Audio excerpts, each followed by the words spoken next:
What's happening, guys? Chris, VA Travels, and I'm back from Mississippi. I told you I was gonna go crazy out there. So a little burned out on historic homes at the moment. Gonna mix things up the next couple weeks. Gonna visit some museums, gonna take another river cruise. Yeah, so today I'm at the Dahlgren Heritage Museum, a little museum outside of the Dahlgren Naval Base, which is a couple miles that way. And before I go in, I'll just walk you around. There's a little plaque out here talking about Civil War action at Matthias Point. Some action went down May 1861. Like I say, pause and read. And we're just entering Virginia, basically. Potomac River is right there. Obviously Maryland on the other side. And yeah, just talking about all the parks up and down the Chesapeake. Oh, and yeah, so to tell you that Dahlgren is named after John A. Dahlgren. He was a rear admiral for the Union Army during the Civil War. He is famous for making a lot of advancements in gunnery. So check this place out. It's kind of a small museum. And the hours of operation, that would be Wednesday to Sunday, 10 until 4 p.m. So, all right, guys, made it inside. Just let you know, admission's free. And kind of a small museum. Check this place out. Over here, African-American couple, Ira and Dr. Gladys West. King George couple had pioneering careers. They were the second and fourth black employees hired at the Naval Weapons Laboratory. So, looks like he played some baseball. And here he is, John A. Dahlgren, as I was saying, the namesake. And father of modern naval ordnance. And as always, you can pause. Yeah, storied career during the like I say, Civil War. Worked over at the Washington Naval Yard, as I had said. Alright, so what is this over here? Shell gun, muzzle loading, naval. Okay, this is the Dahlgren gun. You can see it's kind of got a reinforced breech there. Alright, story from the past to inspire the future. First shot, 16th day of August 1918. Put this place on the map. They fired the first test shot traveling 24,000 yards down the Potomac. Here's a 7-inch projectile.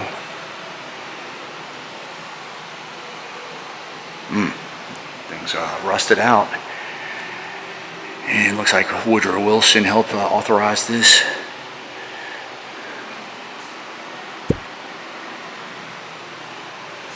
Pretty good model over here. The USS O'Bannon, Fletcher-class destroyer, World War II era. The first physicist, Dr. Thompson.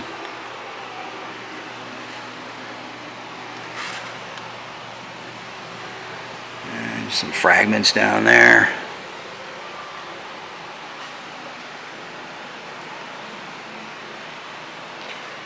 Take a look over here real quick. Looks like some old books. Introduction to Programming, Calculus.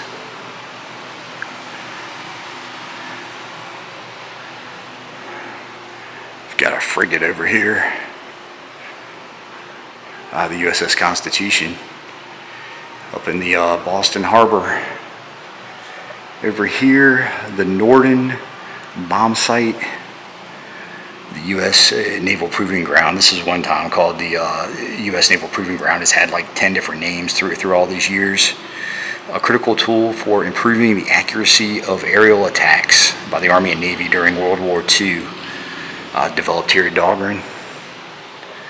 Get a better look at it.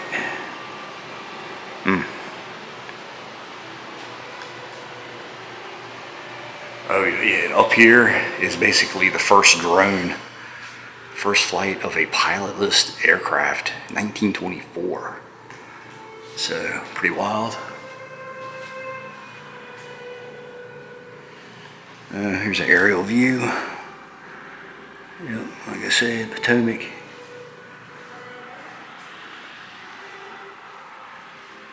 Over here, Aiken Relay Calculator. Oh, Harvard University. Nice haircut on that guy. Over here, first technical director, Russell Lydane. Dr. Charles Bramble, first director of research. Some vacuum tubes. A buddy of mine who's a contractor for the base had told me the story, if you've ever heard the term bug in the computer. Well, apparently that came from here. There was a moth behind a vacuum tube, and when somebody had to write up the report of why it blew, he noted there was a bug in the system, so that's where the term comes from. So pretty neat. Iowa projectile. Yeah, that thing could cause some damage right there.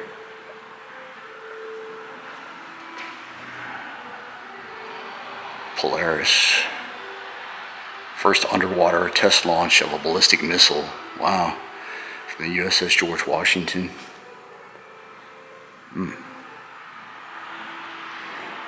There it is again. John Dahlgren. 8-inch gun. Oh, and they did a lot of work on the old Star Wars project. Rob Reagan, if you remember that from the late 80s. A lot of work on that was done here. Tomahawk missile, cruise missile undergoes electromagnetic vulnerability test in Dahlgren. I remember those, the Gulf War. First shot fired from a rail gun. Dahlgren's new electromagnetic test facility. Okay, here's a railgun slug. And long-range weapon that fires projectiles using electricity instead of chemical propellants.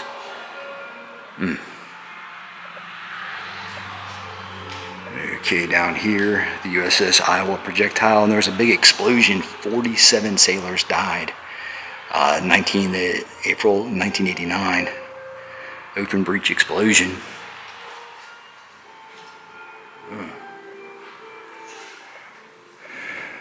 Some goggles over here. Dragon Eye UAV.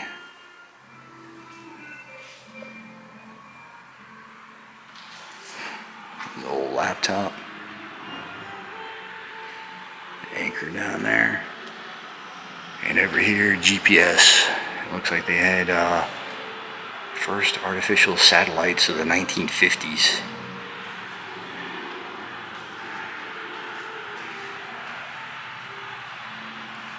This is old. The globe shows location of satellite tracking stations, red and green lights. Okay, so these red and green lights would be some of the tracking stations. Maryland.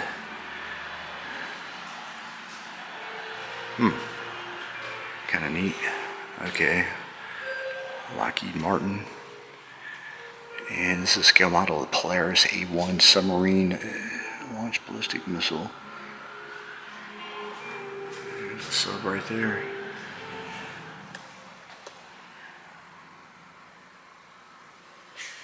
Pretty crazy.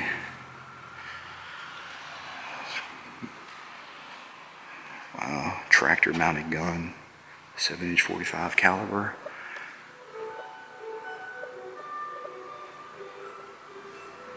Just take a quick walk around here.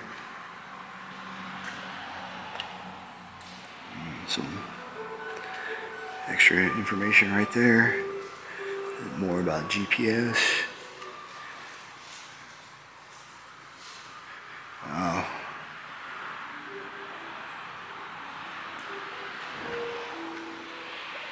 Some empty shells down here. Oh, here he is right here. Rear Admiral, like I say, yeah, John Dahlgren. With the big old sideburns. And I'll just check this out. USS Iowa again.